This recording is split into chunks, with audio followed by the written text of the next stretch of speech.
So last night was recycle candle night. I uh, I had this candle here. It's been shown in a couple of last two or three videos I made. This one was full of wax and made into a candle. This one didn't have a lid, so I needed to rework it. So what I did was I had a coffee maker that I've got hard water here, and what happens is the water water coats the silicone rubber tube that goes to the top, and it's the way these work. There's only one heating element in there. It's right underneath this heating plate here. There's a coil of aluminum tubing underneath here. One comes in from the water reservoir, it goes around the snake, and then it goes up the other side, and it does the coffee drip routine. But there's on the exit side, when it gets full of hard water calcium buildup, what it tends to do is it blocks that hose partially, and then you end up getting steam build up, and it blows the hose off the end of the tubing. And this version, it's built so that you can't get a screwdriver to get it apart.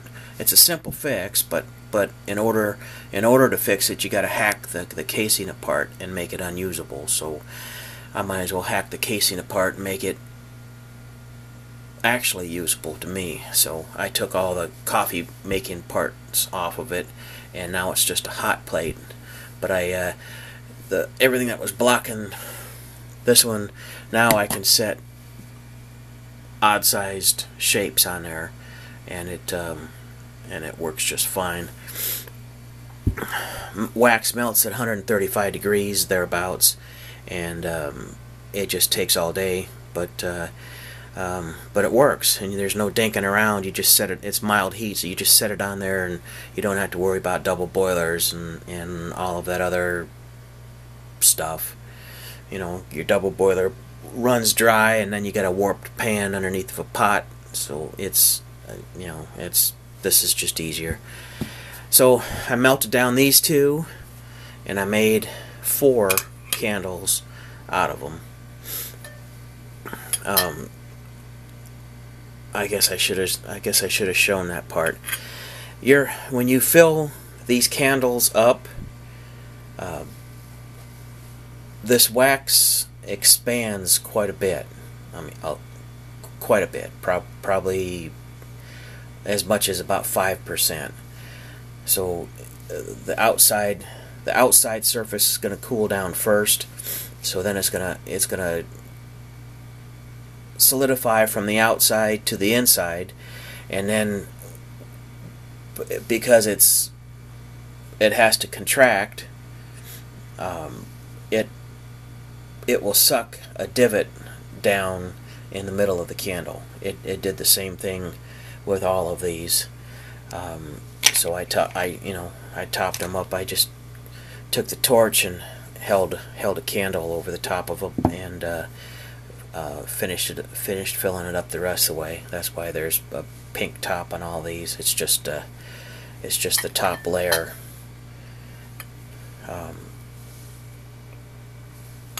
And this piece of wax is actually loose inside the jar. There's this ridge right here that's holding it in so it won't drop out, but it contracted that much on the outside also. So what I did was I just threw, as the candle melted, as the wax melted away from the candle wick, after I was done pouring wax, I just salvaged the wicks. They're perfectly good. So I'll use these on different projects also. So I got quite a few wicks. I don't have to go to town now. That one was a wick from one of these stick candles. And this type of wick here has got a it's not that one, it's this one. It's got a wire on the inside center core, and the wire slows down the wick burning, so it'll work on a large candle like this, as long as you can get the heat contained with a glass jar. A slow burning wick like this will make sure that it actually melts the wax as it burns its way down, instead of just leaving it round chimney going down. It'll actually burn all of the wax inside of the jar, and they work pretty good. So these smaller jars are going to be much better.